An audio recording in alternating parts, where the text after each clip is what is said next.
and I simply remove the telephone jack and plug it into this box here, the modem. I then take another wire from the modem and plug it in where the telephone was.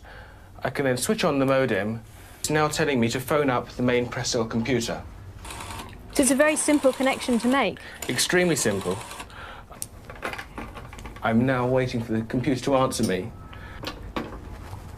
And things are starting to happen. Things are starting to happen. Why did you buy a computer? Well, I was very interested in the new technology and didn't want to be left behind. I don't think it's only for the youngsters at school now. I think us older ones will have to learn a lot about it. What is Internet anyway? Internet is that massive computer network, the one that's becoming really big now. What do you mean? That's big. How does one? What do you write to it like mail? No, a lot of people use it and communicate. I guess they can communicate with NBC writers and producers. Allison, can you explain what Internet is? The world is in financial disarray. Currencies failing, economies in wild flux, jobs being lost. But what if you could build an entirely new economy, one specifically designed for the digital realm? Well, that is the dream behind Bitcoin.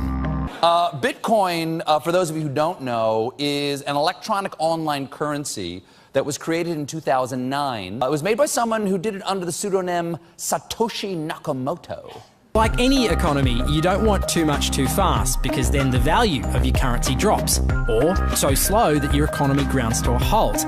It's designed to be a self-stabilising economy. Whether it actually is that way though, well, that is a little bit more complicated. Because some people have said, hey, Bitcoin is the answer to those problems. Are you a believer?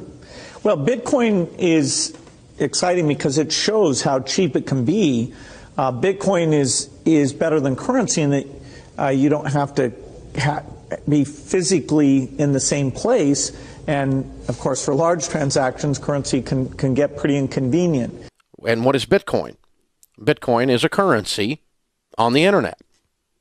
I sent 100 euros worth of Bitcoin from here in Tokyo directly to you guys through this camera, through the network, through the TV, right into your home. If I had tried to do that, send you the money with a traditional bank, it would have taken several days and probably cost 30 euros. I just did it right now with Bitcoin instantly, basically for free, and didn't have to ask anybody for permission. I didn't need a bank, I didn't need a government, I didn't need anybody. I just needed myself and you and our smartphones to do it.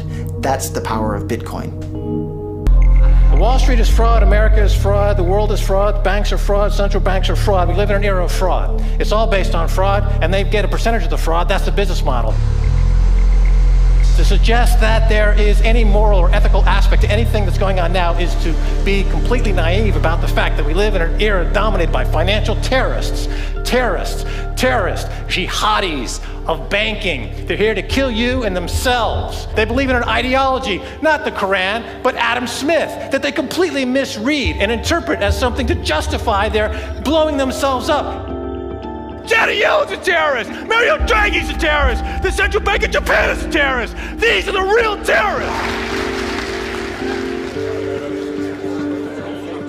Funds received. This community is switching to what they think is a better monetary system.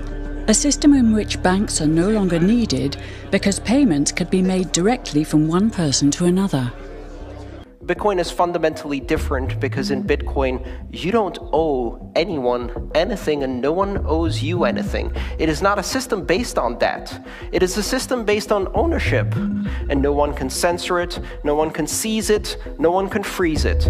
It's November the 2nd, 2008, just 6 weeks after the Lehman Brothers collapse. And all over the world, there are panicked debates about how to save the banks.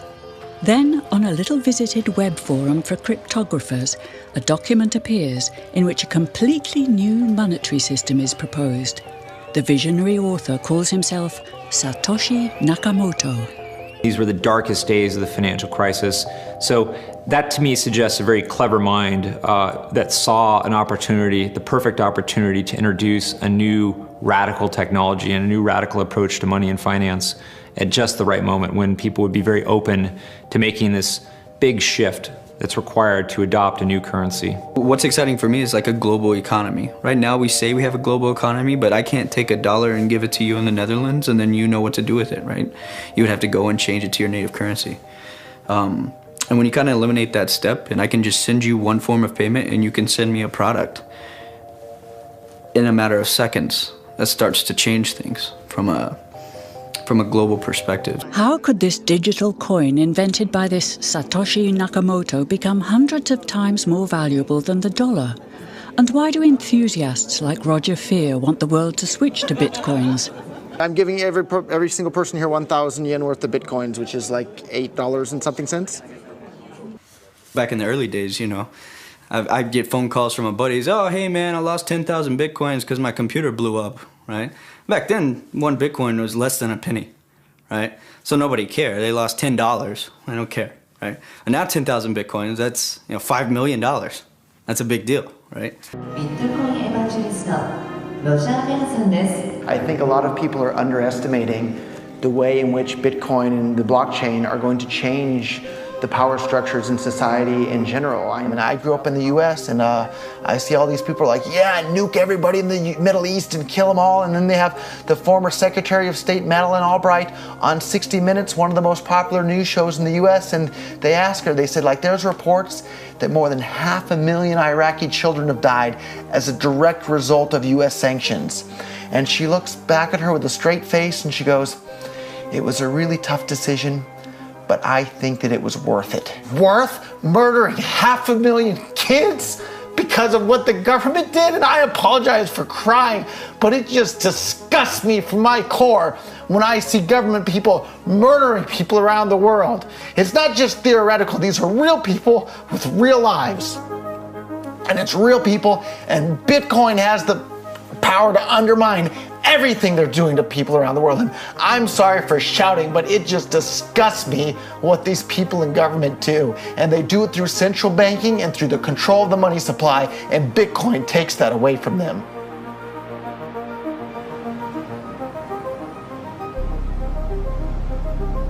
You can buy Bitcoin at the Shell station. Check it out. Good. Got $2. Hit finish. Oh. $2 Bitcoin. Just like that. From this machine. I just turned cash into digital currency. So thinking that it's too late to get involved in Bitcoin is like thinking it's too late to get involved with the internet or too late to get involved with using a cell phone. Like, it's not too late to get involved in Bitcoin. If Bitcoin becomes really popular all over the world, Bitcoins are going to have to be worth at least tens of thousands of dollars a Bitcoin, if not hundreds of thousands of dollars per Bitcoin. So thinking it's too late to get involved with Bitcoin is like thinking it's too late to get involved with using the internet. Of course not. Like, it's ubiquitous in our lives, and Bitcoin's going to become ubiquitous in our lives as well.